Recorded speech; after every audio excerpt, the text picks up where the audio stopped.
بسم اللہ الرحمن الرحیم۔ اعوذ باللہ من الشیطان اللعین الرجیم، بسم اللہ الرحمن الرحیم۔ الحمد للہ رب العالمین، الصلاۃ والسلام علی اشرف الانبیاء والمرسلین ابی القاسم محمد، اللہم صل علی محمد وآلہ الطیبین الطاہرین المعصومین المظلومین ولعنۃ اللہ علی اعدائہم اجمعین۔ رب اشرح لی صدری ویسر لی امری واحلل عقدۃ من لسانی یفقہوا قولی۔ اما بعد فقد قال اللہ تبارک وتعالی فی قرآنہ الکریم وهو اصدق الصادقین وقولہ الحق۔ بسم اللہ الرحمن الرحیم۔ شہر رمضان الذی انزل فیہ القرآن ھدی للناس وبینات من الہدی والفرقان۔ صلوات پڑھ دیں محمد و آل محمد۔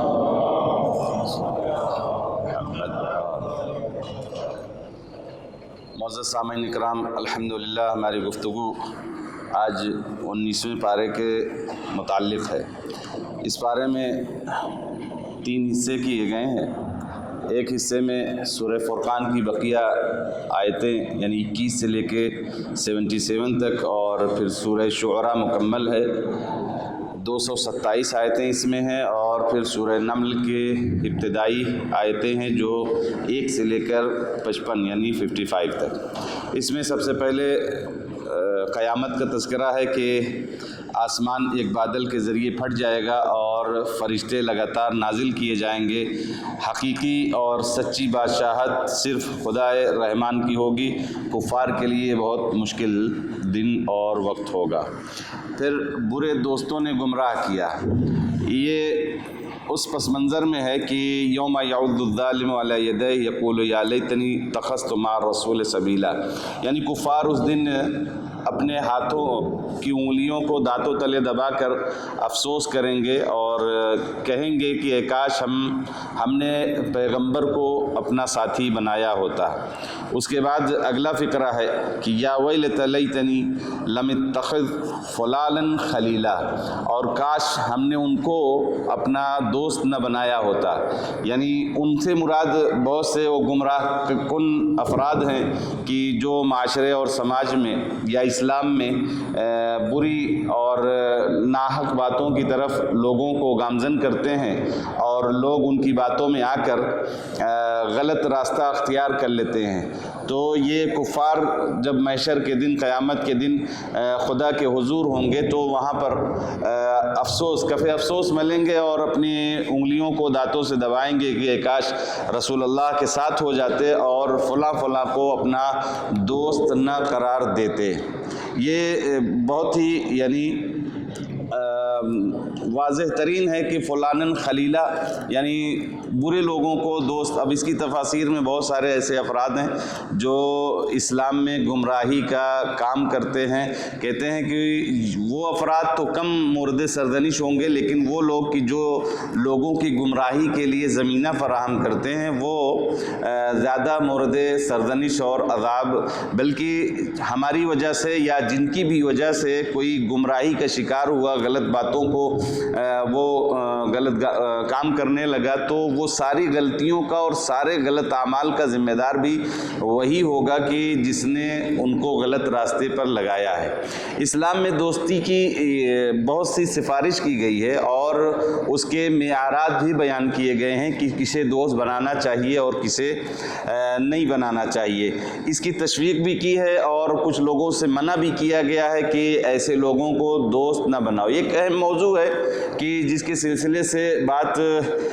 کرنی چاہیے کہ مثلا دوست کی پہچان کے طریقے کیا ہیں، دوستی کے حدود کیا ہیں، دوستی کو جاری یعنی قائم رکھنے چاہیے یا توڑ دینا چاہیے، دوست کے ساتھ رہنے کے آداب کیا ہیں، دوستوں کے حقوق کیا ہیں وغیرہ، ان سب کے بارے میں آیات بھی موجود ہیں اور روایات بھی اس کی نشاندہی کرتی ہیں۔ سب سے پہلی بات روایات میں یہاں تک آیا ہے اس دوستوں کی اہمیت کے حساب سے کہ اگر آپ کو کسی کے بارے میں کوئی نظریہ نہ دے سکیں کہ یہ آدمی کیسا ہے تو روایات کہتی ہیں اس کے دوست کو دیکھ لو. چنانچہ ارشاد ہوتا ہے فانظروا الی خلطائہ، جن کے ساتھ اٹھنا بیٹھنا اس کا ہے اس کو دیکھ لو، وہاں سے سمجھ میں آ جائے گا کہ وہ کیسا ہے. اور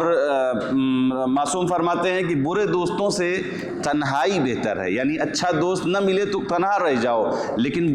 برے دوستوں کی سنگت اور صحبت اختیار نہ کی جائے. پیغمبر سے پوچھا گیا کہ بہترین دوست کون ہے تو پیغمبر نے 3 معیار بتائے ہیں جو کافی کام کے ہیں. وہ یہ کہ ایسا دوست اپناؤ، ایسے دوست سے دوستی کرو کہ جس کو دیکھ کر خدا تمہیں یاد آئے. ایسے دوست ایک بات. دوسری بات، ایسے دوست سے دوستی کرو کہ جس کی باتوں سے تمہارے علم میں اضافہ ہو. نمبر 3 کہ ایسے دوست سے دوستی کرو کہ جس کے کردار سے قیامت کی یاد آئے. اور یہ تینوں مست ہیں. خدا کی یاد جب آئے گی تو انسان کبھی بھی گمراہی اور غلط کام کی طرف قدم نہیں اٹھائے گا. اور علم میں اگر اضافہ ہوتا رہے تو جہل سب سے بڑا دشمن ہے انسان کا، لہٰذا علم کی جب بڑھوتری ہوتی رہے گی اور بڑھتا رہے گا تو یہ اس کی خود دنیا کے لیے بھی اور آخرت کے لیے فائدے مند ہے. اور قیامت کی یاد آ جائے تو پھر وہی جیسے خدا کی یاد انسان کو گناہوں سے بچاتی ہے ویسے ہی قیامت کی یاد بھی انسان کو گناہوں سے بچاتی ہے. امیر المومنین علیہ السلام نے فرمایا کہ جب تمہاری طاقت کم ہو جائے، یعنی کیسے آپ سمجھا جائے کہ کون حقیقی دوست ہے اور کون ظاہری ہے اور منافقت رکھتا ہے، تو کہتے ہیں جب تمہاری طاقت قوت یعنی تمہارا اقتدار کم ہو جائے، تمہارے فیور میں دنیا کی نعمتیں نہ رہ جائیں، اس وقت دیکھو کہ تمہارا ساتھ کون دیتا ہے تو وہی تمہارا حقیقی دوست ہے. پھر قرآن کے لیے ہے کہ قرآن مہجور ہے. مہجور کا مطلب اسے چھوڑ دیا گیا ہے. سارے لوگ تو اپنی خدا کے ہاں قیامت کے دن اپنے اقرار کریں گے یا کچھ لوگ مہلت مانگیں گے، وہاں پیغمبر بھی کچھ اپنی گزارش لے کے حاضر ہوں گے اور خدا سے کہیں گے خدا یا میری قوم نے قرآن کو مہجور کر دیا، یعنی چھوڑ دیا. چھوڑ دیا کا مطلب کیا ہے کہ مہجور سے مراد یعنی قرآن نہ پڑھنا 1، قرآن پر دوسری کتابوں کو ترجیح دینا 2، اور قرآن میں غور و فکر نہ کرنا 3، اور دوسروں کو قرآن کی تعلیم نہ دینا 4. امام رضا علیہ السلام نے کہا کہ قرآن نماز میں جو ہم لوگ تلاوت کرتے ہیں قرآن کی سوروں کو، یہ اس وجہ سے ہے تاکہ قرآن مہجوریت سے بچ جائے. مطلب یہ ہے کہ اگر اس میں بھی بعض دن ایسا ہی ہوتا ہے کہ انسان قرآن کو پڑھتا ہی نہیں لیکن نماز پڑھ لیتا ہے تو قرآن کی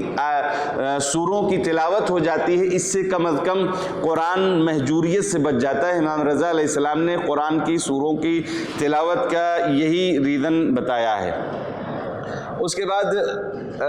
اور یہ بھی روایت میں ہے کہ انسان کو روزانہ کم سے کم 50 آیتوں کی تلاوت کرنی چاہیے، اور صرف 50 آیتیں ختم کرنا مورد اور اس کا معیار مقصد نہ ہو، بلکہ اس 50 آیتوں کو پڑھتے پڑھتے اس کے دل میں حرکت اور دل اس کا یعنی ان پیغامات سے آشنا ہو اور اس پر غمگین ہو، یہ معیار ہونا چاہیے. کچھ انبیاء کے قصے ہیں اور گزشتہ قوموں کے، اور اس کے بعد خواہشات کو اپنا معبود نہ بناؤ. ظاہر ہے اپنا محور، اپنا مرکز، اپنا معبد خواہشات نہ ہو، بلکہ اللہ کی خوشنودی ہو، اہل بیت کی رضا ہو اور